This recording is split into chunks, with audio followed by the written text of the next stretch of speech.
And welcome back to another episode of Life Changing Challengers.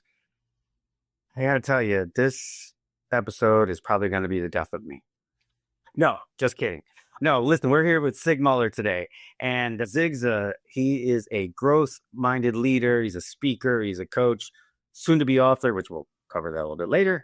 And he actually passed away. Yeah. I don't know who we're looking at there, but we have confirmation that he had died and now he's back. So if you ever believed in reincarnation, this is the episode for you. So anyway, hey Sig, how you doing today? I'm doing fantastic. Thanks, Brad. Love to hear it. Love to hear it. So Sig, can you tell us a little bit about your childhood? Like maybe where'd you grow up? What was like the complement of your family, brothers, sisters, mom, dad? And what was it like to be Sig as a kid? Yeah, you bet. Fun thing to look back on. Minnesota native. So I grew up in a small town called Rochester, Minnesota, which people might know it because of the Mayo Clinic. Right. My father was a physician there. My mom was a stay-at-home mom. And at the time, it was a small town of 25, 30,000 people. Now it's over 100,000. But everybody knew everybody, and different era. And I was the oldest of 4 children. And my father always stressed, get a good education, work hard at what you do. Athletics are important to help you build values and learn how to be a good teammate. I swam growing up. I think I was in the pool probably from as soon as I could hold my own head up. I started competitively swimming when I was 7 years old. By the time I was probably 11 or so, I'd really decided that was my sport. It was a small town. I would bike at 5:30 in the morning on my 10 speed at 11 to practice about 3 miles and swim from 6 o'clock to 8 o'clock. Then I would get on my bike and bike to the next pool across town, which was about 6 miles away, and work out from 10 to 12 and eat a little bit in between. Then I had a 9-10 mile bike ride back home after that. So that was growing up. I did well in school. It was a small community. Everybody knew everybody. And for me, swimming and athletics were a pretty strong start. I wound up being an All-American in high school and state champion in swimming, and went on to swim Division I at Northwestern University. So, Oh, Northwestern. Very cool. I'm from Chicago, so nice. Evanston, Illinois is, very well known out there. So, well, you said swimming and athletics. Did you do something else as well? Oh, I tried a few other things. In high school, I did cross country for 1 year, my freshman year. The only reason I did that, Brad, you'll appreciate this, I think. It was all about being the best swimmer I could be. And I did cross country for 1 season because I felt like it was the only thing that could help build my endurance and physically hurt me as much as swimming to make me a better athlete. So I did 1 season, and I'm not really made for land super well. It's a little different on your joints than swimming. Swimming's hard on your joints, but it's different. It's not the pounding on the ground. Right. So I did 1 year of that. I played a couple years of soccer when I was younger, but really back then, people tended to work on a lot of sports. I focused, and swimming was my thing. Nice. Yeah. I had swimming lessons when I was 6 and 7, and I wish that I had kept it up, because then I didn't really start competitively swimming until I was an adult. And that's a lot harder, because I imagine even when you probably taken some breaks and you could still jump in the pool and do 1,000 meters and it really doesn't hurt you. You get that momentum again. I'm probably not swimming as fast, but you can hold your own after you've taken a break, and getting back into it it's not the same, unfortunately. For people that grew up swimming like me, it's the same as walking, basically. You can jump in a pool, the same effort as someone walking. I started a little bit over 3 years ago teaching kids how to swim. There's the swim school here in Minnesota. I think they're actually in 6 or 7 states, called Foss Swim School. And every Sunday morning and Monday night, I teach kids how to swim. It's a little small way I can give back. And I have taught adults as well. 90+% of our kids. I taught about a year ago, a 72-year-old man had never learned how to swim. And he decided he wanted to learn at 72, which is fantastic, right? We all can learn and grow and improve as we age.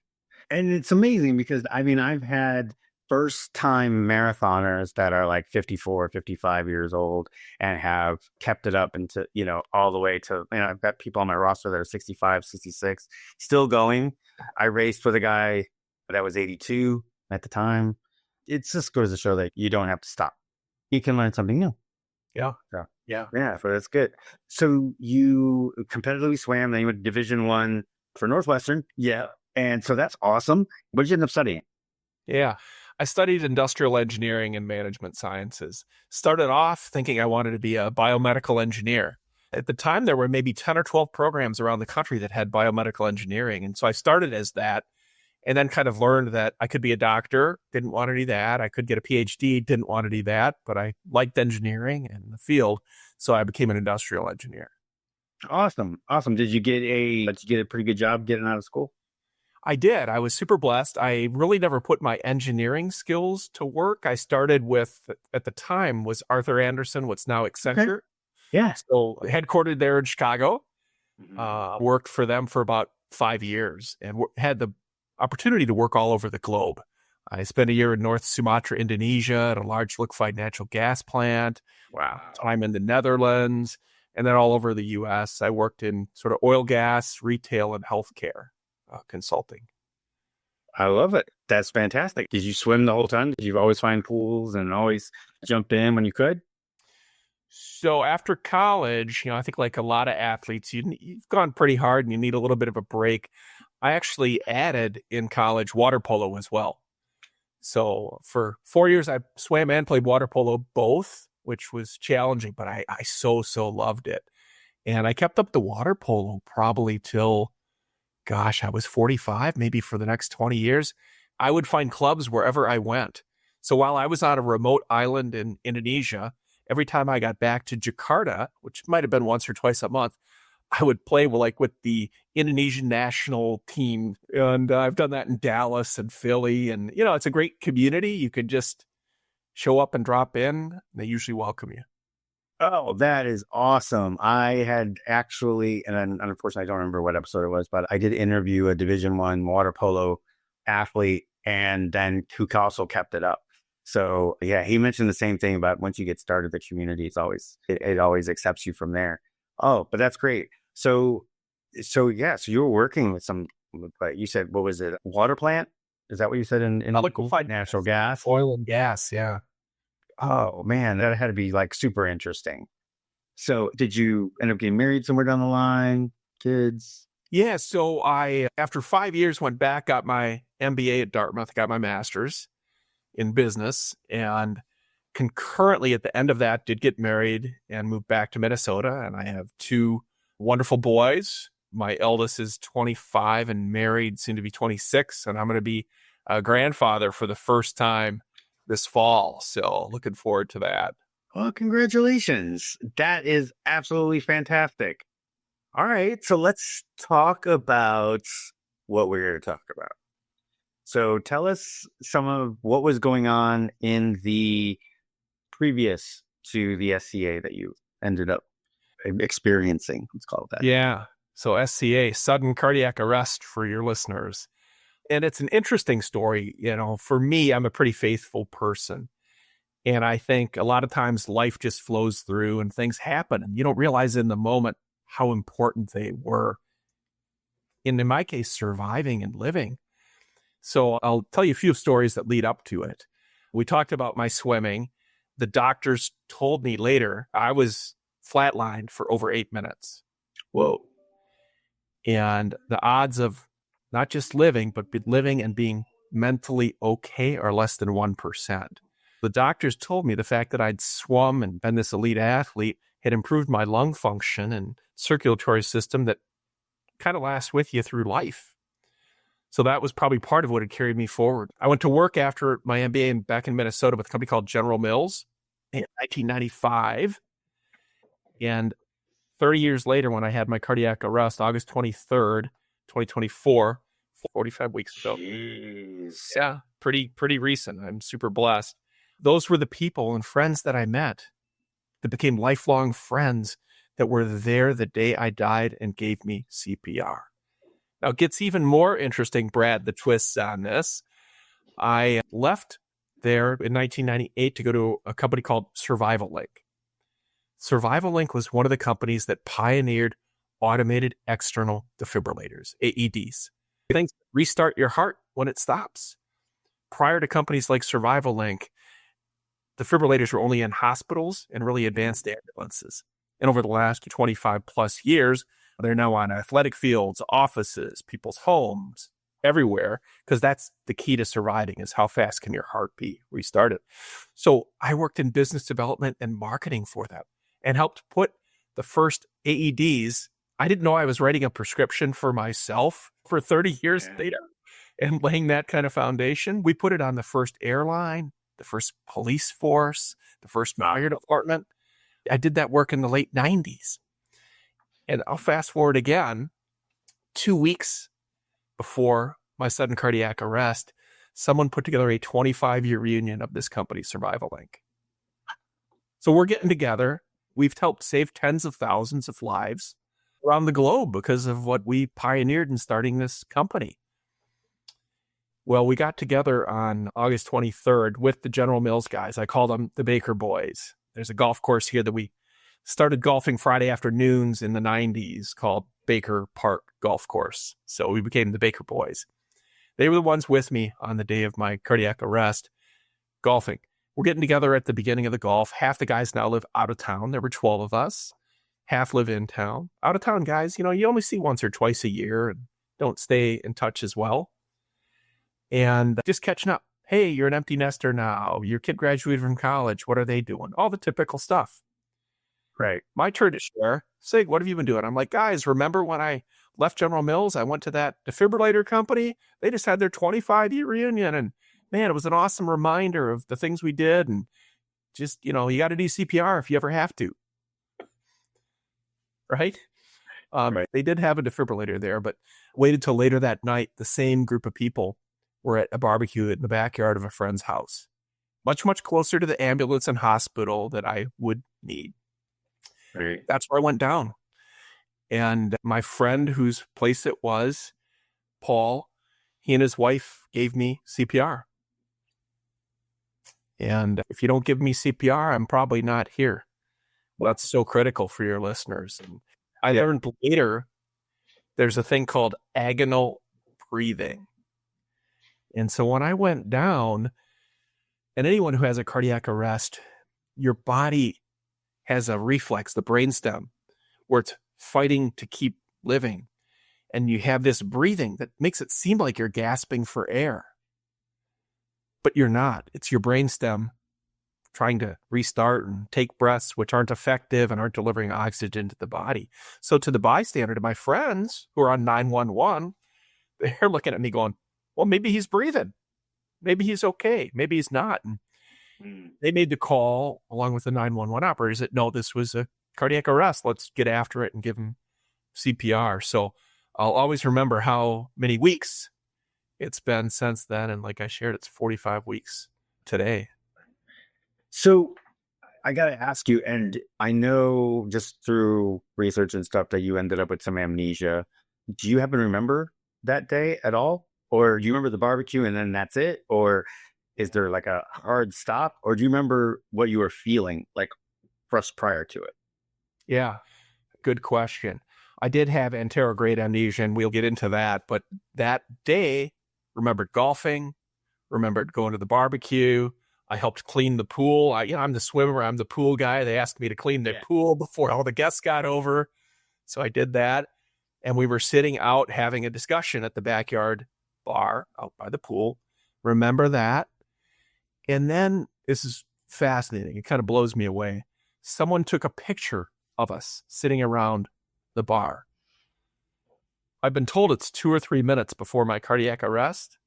I don't remember that picture being taken. Okay. But I look good. I mean, I look totally fine. And then during that 2 to 3 minutes, a friend of mine actually just wrote a blog I have up on my website. He said, all of a sudden, your eyes started to get really big and bug out, and you stopped talking. And I asked you if you were okay. You didn't respond. So someone else walked over to the chair, and I literally went down, and they laid me on the ground. Wow. Okay. So this is all secondhand that you're getting this information from, which is, I mean, obviously these are your friends. So this is probably the closest that you're going to get, but you actually don't remember. What is the next thing that you remember? What's the very next thing? So you're at the bar, and then what's that next picture? Yeah. So I got what's called anterograde amnesia. And what that means is you can't form new memories. So I was conscious. That was Friday night, 5, 6 o'clock. Saturday morning, I was conscious, alert, awake, talking to people in the hospital. They told me what had happened to me. I wouldn't remember it. I couldn't hold a memory for 5 seconds. So I'd ask you, Brad, why am I here? He'd tell me, and a minute later, I'd say, Brad, why am I here? And that was 2.5 days, roughly, where I don't remember, but conscious, having conversations. And remember, I told you less than 1% chance I'm physically, mentally okay. The people around me, again, this is all learned later, right? Are like, is this the new normal for Sig? But the first thing I remember, it's really 2 things. One is a good friend of mine, Mike, came into the room, and he's one of a group of friends I call the cabin guys. I grew up with all these guys, and once a year we go up to a cabin in northern Minnesota. And he sat down and said, "Can I say a prayer with you?" And we said a prayer together, and that's one of my first memories. The other memory is I remember waking up, and they have, how they have the whiteboard down by your feet on the wall, and it says, right, this is Sig, he weighs this much, this is why he's here, et cetera, et cetera. And written in big giant letters on the whiteboard was clopidogrel allergy. Clopidogrel is Plavix. And I, with my anterograde amnesia, had been saying 2 things repeatedly to everyone who came into the room.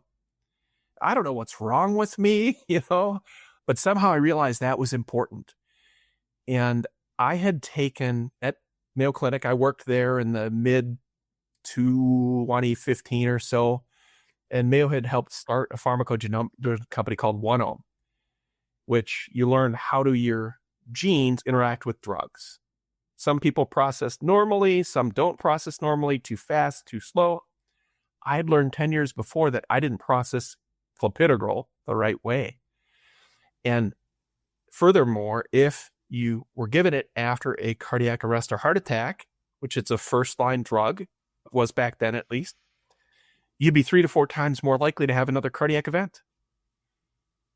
So I'd taken this test 10 years before. I'm out of my mind, don't know what I'm saying, don't know what's wrong with me, not remembering that I even said this. I said it to the janitor, I said it to my sister, I said it to the nurse, the doctor, repeatedly. If you were in the room, you heard that. And my sister was trying to shut me up, but make me stop saying it. She apparently wrote in the big giant letters on the whiteboard, which I guess didn't stop me. He still kept saying it because I couldn't remember it was on the board, I guess. Oh my God. It's funny that you say that. I had an accident April 4th, 1994. I was in Chicago. I was in Streamland, Illinois. I was doing a show, and my buddy and I decided that, hey, after rehearsal, we're going to go and play some video games. And I looked down somewhere, and I ended up getting into an accident with him. I rear-ended him, and I'm a new driver. I'm only like 24, I think, at the time. And so I'm not a new driver, but get into this accident, and I am basically in the same situation, except that I didn't die. I woke up in the hospital, and my wife and my parents could sit there and say, my dad wasn't even in the room. I later found out why. Was because I kept asking the same questions. So what day is it? April 4th. April 4th? What happened to April 2nd? And I kept so over and over and over again. And then I kept asking my best friend who was there, he was in a van, so he was fine. And I kept asking him the same thing. And I'm like, I looked at him and I'm like, am I going to dance again? So I get what you're saying about that. It was like no short-term memory. Yeah, exactly what it is. So did you, to this day, you still don't remember the actual event until you woke up with the prayer? Yeah, I have 2.5 days of my life that's been erased forever. It's been filled in by friends and family and doctors, people that were in the room. So there's a lot of good stories and super relevant to where I am today and why, but they helped fill in the blanks on the recording that I just didn't have. So did you get a diagnosis as to why you had the SCA? Yeah, so interesting for people listening, and probably a lot of people know this, but a heart attack is a plumbing issue. A cardiac arrest is an electrical issue. So a lot of athletes, Damar Hamlin, most recently, right? The football player got hit in the chest. He had a cardiac arrest. It's an interruption in the electrical system, misfire, heart stops. A heart attack, you can suffer and be conscious, and, it's a plumbing issue, and you can die with that too, clearly. And it can lead to cardiac arrest, but my plumbing is great. So that's good. Initially, they're like, don't know why it happened. I have an implantable cardio defibrillator in me now, which is an insurance policy. I live a normal life, but that's there just in case it happens again. And they don't really know why. As the months went on and we're trying to figure it out, and I keep asking questions, likely inflammation is what led to it. So you think of, okay, what causes inflammation, and let's eliminate inflammation or from life, right? Or make it less. Yeah. All the controllable things, I have given up or changed or try to be better at, diet, food, stress, sleep, all that kind of stuff. So short answer is no. I had ventricular tachycardia. It was the specific rhythm that led to the cardiac arrest. So fast heartbeat on the ventria side versus the atria, or AFib versus VFib. Yeah. So when you're on the VFib side, that's a certain pattern that you tend to move into when they have an episode. Have you had another episode since? My defibrillator did decide to go off Thanksgiving morning. Ooh. And pretty scary. Another little visit to the ICU. And that's when they figured out it was likely inflammation. And at that time, they identified the specific path that had the ventricular fibrillation through the heart. So a lot of people probably have had cardiac ablation that are listening. Right. If you have atrial fibrillation, you get cardiac ablation often. And there'll be a certain small group of cells that get ablated. It's a little specific, could be a dime size, but it's a very localized area. With ventricular tachycardia, it's a path through the whole heart. So they ablated and were able to find the path that was the offending path through my heart. So at some level, I guess that happening, if I can say it, was a blessing from the standpoint of, if there was a root cause, that was it. And they did the cardiac ablation, and I still think, and they believe inflammation and things have a lot to do with it. And so from a lifestyle standpoint, all about that. So obviously there's a bunch of things that we can do to reduce our inflammation. And like you said, more sleep and stress levels. There's foods that we stay away from. And, for all the research and stuff, and obviously as a coach and everything, I try to stay up on a lot of this stuff. And as an older coach on my private roster, my median age is like 54. But of course, then I've got a high school track team and a high school cross country team, which I still give them some nutrition advice. They're not going to take it though. But yeah, so I'm kind of up on that. It's obviously very, very personal. Some people get inflammation with starches, pastas, and stuff like that. Some people get inflammation with oils. So it's really, there are some certain foods and some certain things that everybody should stay away from. But that's the normal everyday follow, make sure that you're eating plenty of vegetables and fiber and different things like that. But, some people will have a inflammation response to pasta. Other people won't. Some people will be cream, dairy products. Some people won't. It's a very personal thing. And I would suggest that, that if you do find yourself in your blood tests and everything else, and you do find that there is some inflammation in there, that you do some food testing. And metal testing is actually our environment. Walking outside. Can you imagine the inflammation level of the people in Los Angeles with all that smog? Yeah. I bet you it's pretty high. Yeah. Encourage everybody to cut sugar, right? Carbs. Yes. And not to say everything's bad. To your point, it is personalized. It absolutely is. Figure it out and live a life with less inflammation. Right. It could be less stress for some people. But exactly. And just give one little thing is that always find a replacement. Don't worry about If pasta is causing you inflammation, go to a vegetable pasta. Start using, what is that? Like, it's squash, spaghetti squash. Use spaghetti squash instead of noodles. Find the replacement that works for you. So you don't have to give it up. Giving it up is just a hard thing. Just find the replacement that'll work for you.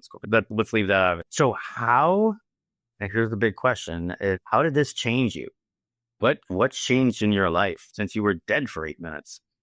Pretty profound. I had a second thing that I kept saying in those first 2.5 days in the ICU that I didn't remember either. And I kept saying it after, even what I could remember after the first 2.5 days.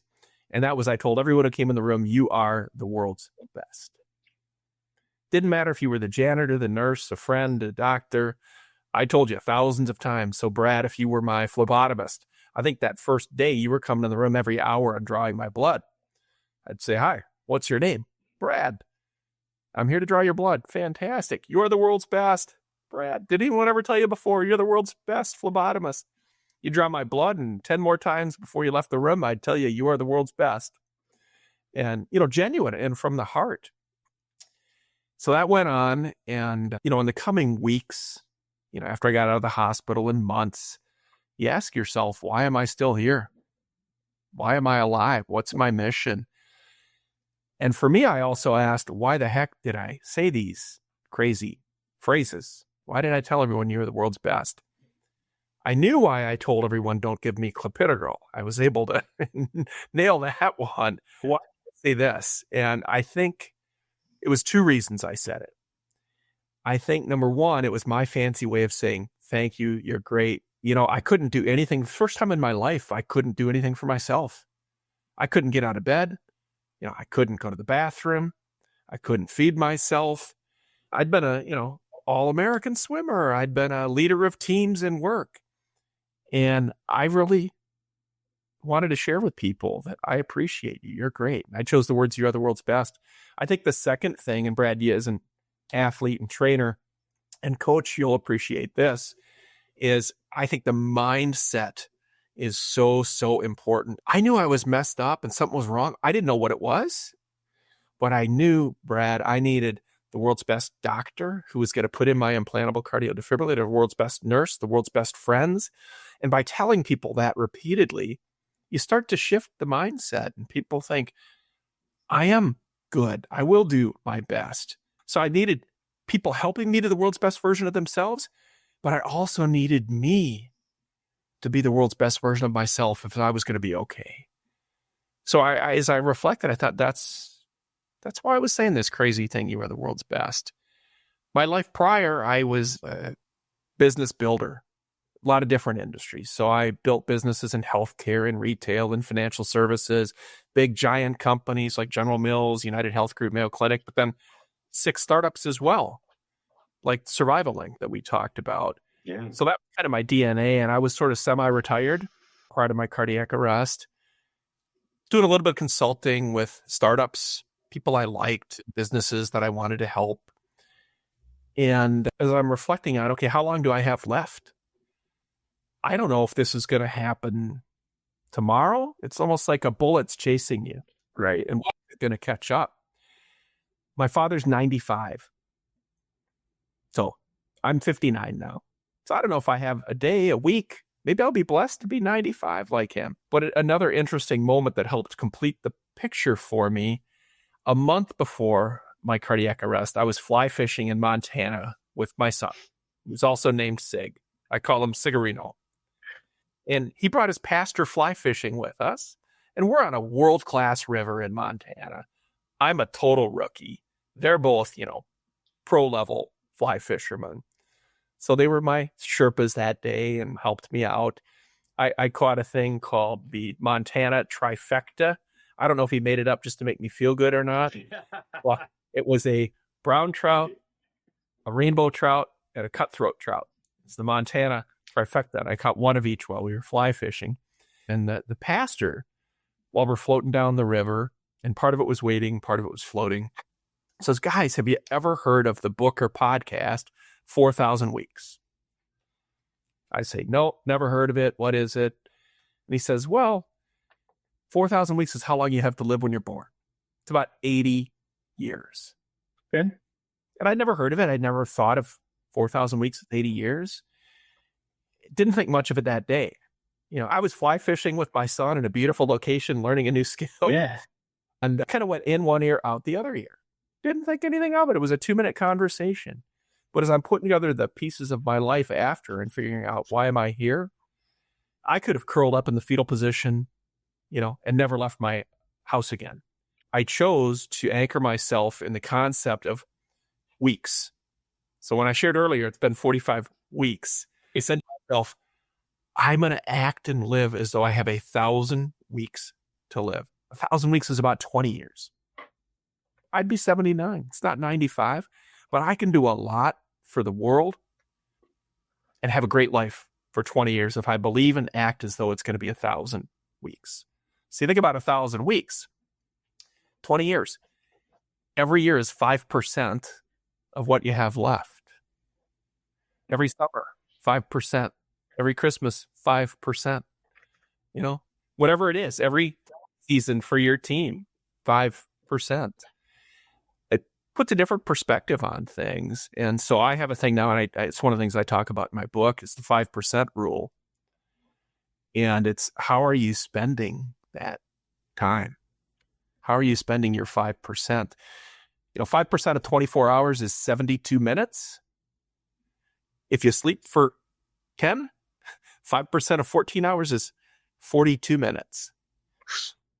Are we spending even 5% on the things that really matter? Whatever it is, it's all personal. Yeah. That was a big part of the picture for me, was in the months after putting that piece of the puzzle together to be able to be positive and go forward in an awesome way. Mm-hmm. And it culminated about 6 weeks after my cardiac arrest. I'd been teaching, as I shared, at FOSS Kids How to Swim. And at the pool I met, there's about 45, 50 instructors at that pool. We have quarterly team meetings.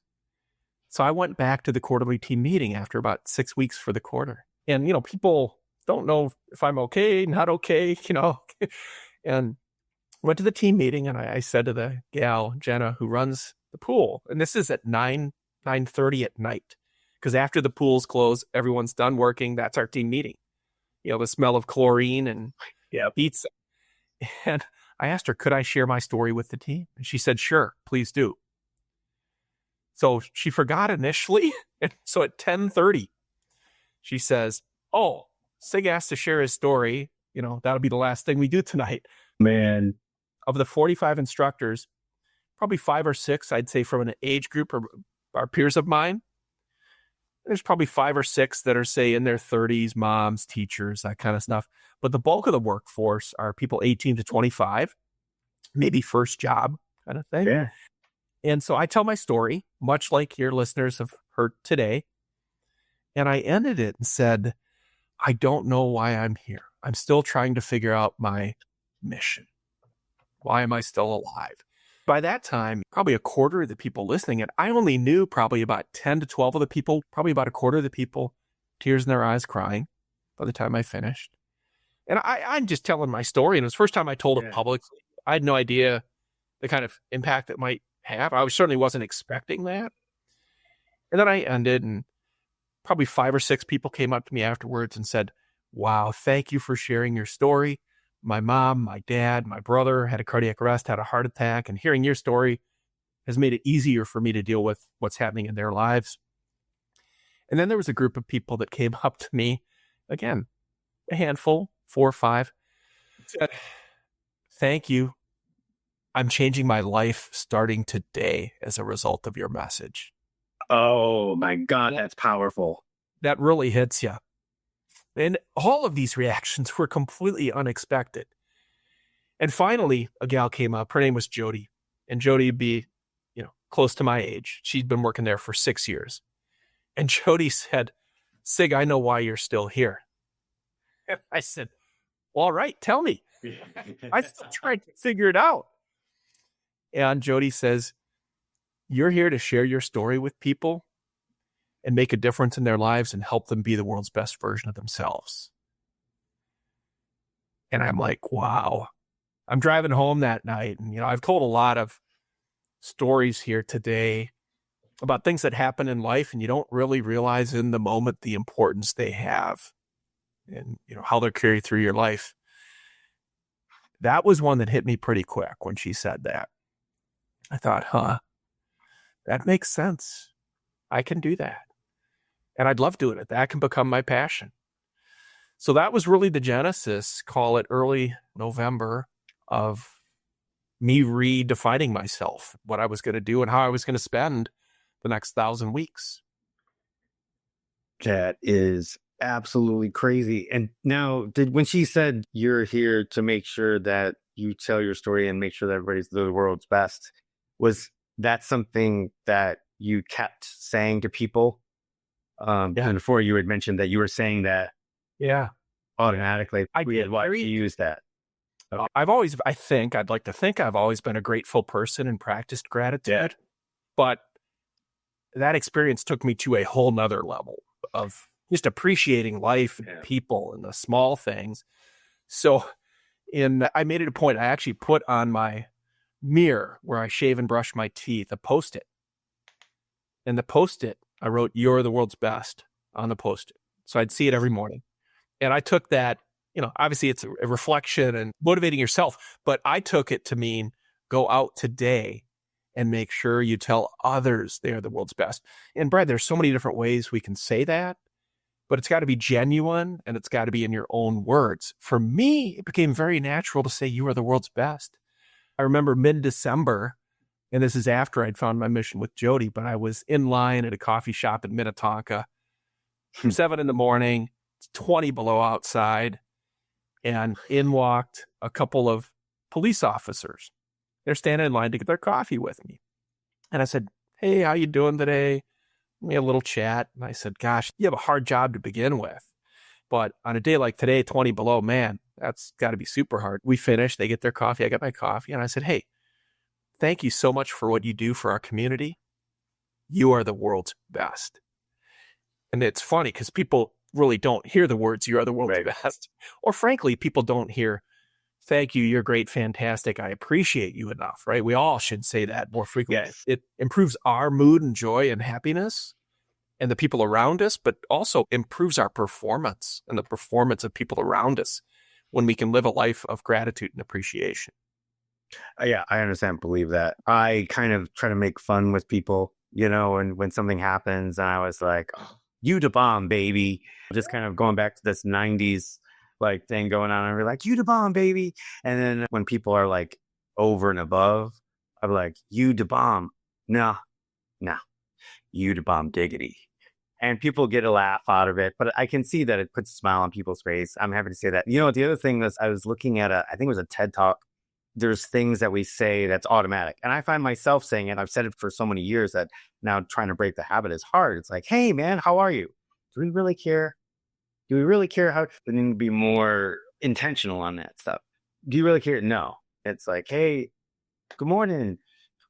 You're the world's best," or "Hey, you the bomb," and do something like that rather than, "Hey, how are you?" It's like just a nicety and actually have intention going that way. She had done a few examples and I unfortunately don't remember off the top of my head, but something different than, "Hey, how are you?" which will make you stand out and then possibly increase your relationship with another person. So yeah, I love that.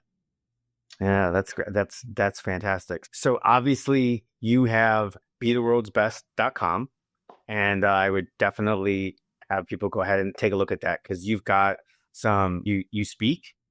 Mm-hmm. Yeah. And you do some coaching on there as well, right? What is your focus on your coaching? Yeah, so really coaching and speaking are pretty similar from the standpoint of message. Mm-hmm. It's helping others be the world's best version of themselves. Speaking, it's the audience, it's the corporate, level. Workshops and coaching, it's the team or the individual. And I actually have on my website, because I did this in conjunction with my book, I have some different worksheets now. There's a section called Heart of the Matter. And on that section, it's not complete yet, but call it 50% there. I have some exercises, worksheets, some reflective things that you can go through. And part of it is just understanding the 5% rule that I talked about, right? That'd be one good. It's one thing to hear me talk about it in a speech. It's another thing to say, Okay, how do we reduce that down to practice and incorporate that in your life in a meaningful way? Same thing with gratitude. How do you break that down?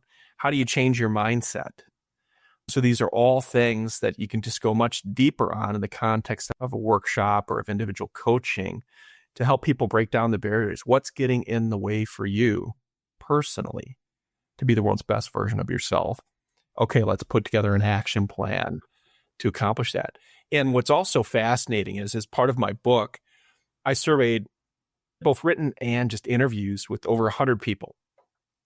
And I asked them one simple question. Seems simple. What does it mean to you to be the world's best version of yourself? Love it. And I had over 100 people respond.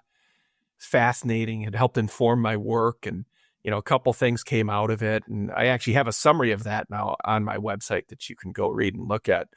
A couple things. It was very personal, different to everyone. What it means to you will be different than what it means to me.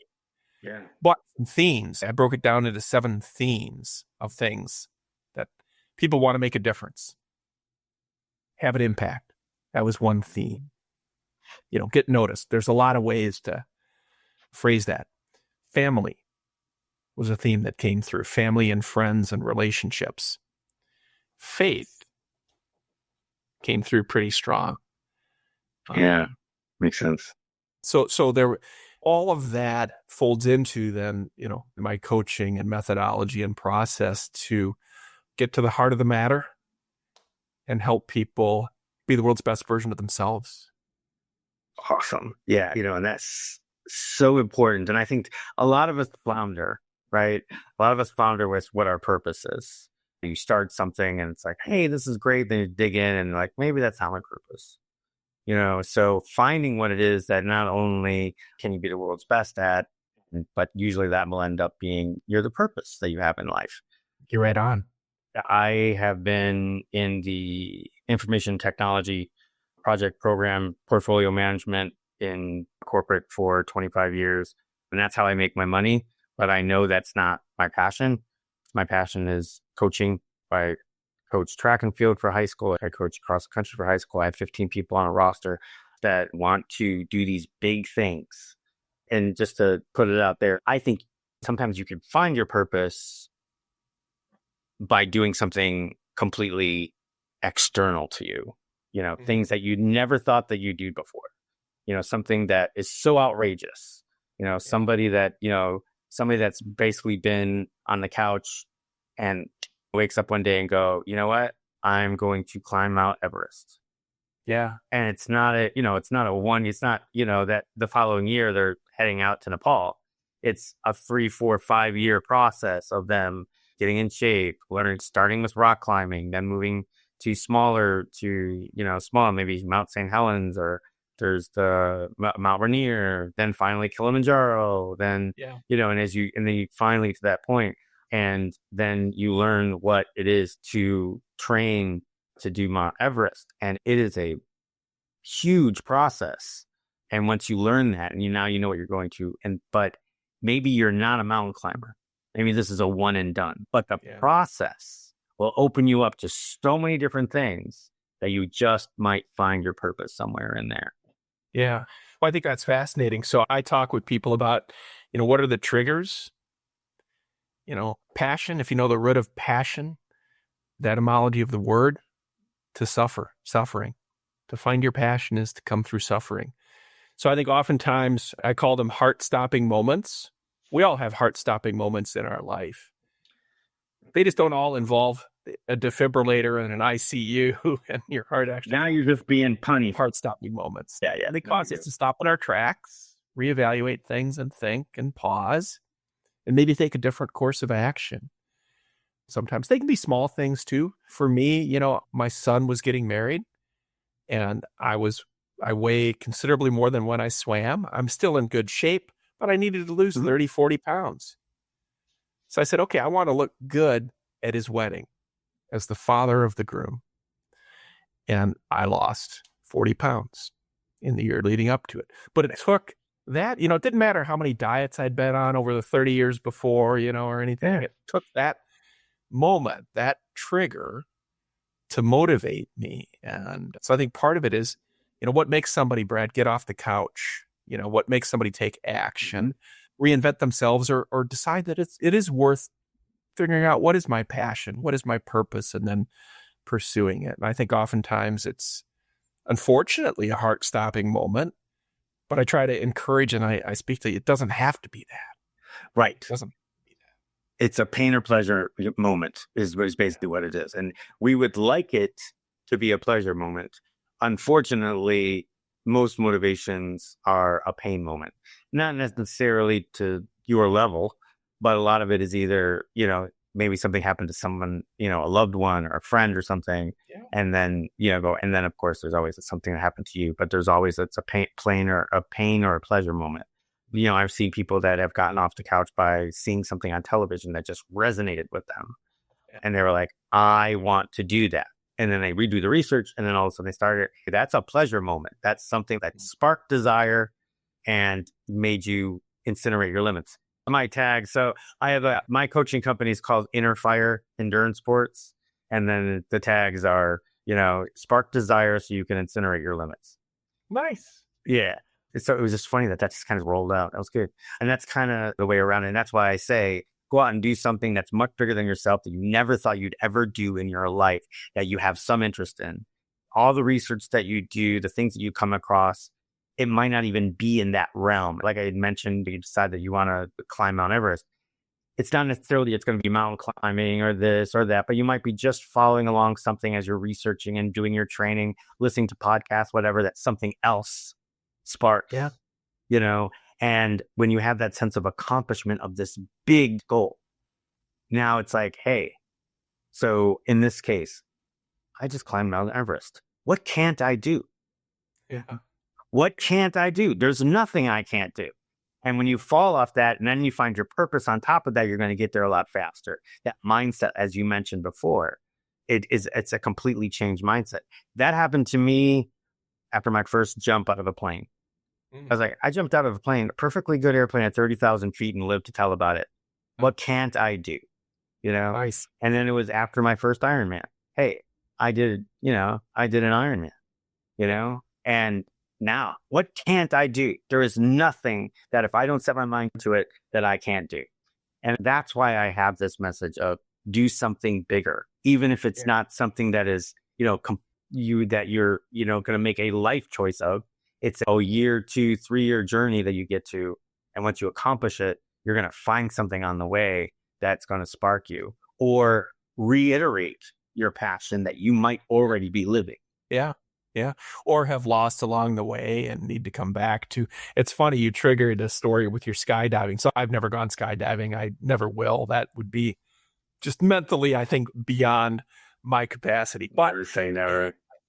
I have gone scuba diving over 1,000 times all over the world. Yeah. So when I was in the ICU and the doctor tells me I'm going to get my implantable cardio defibrillator, the Medtronic rep came into the room and he's talking to me about it. Remember, I'd worked a little bit in defibrillation, having a technical conversation with him.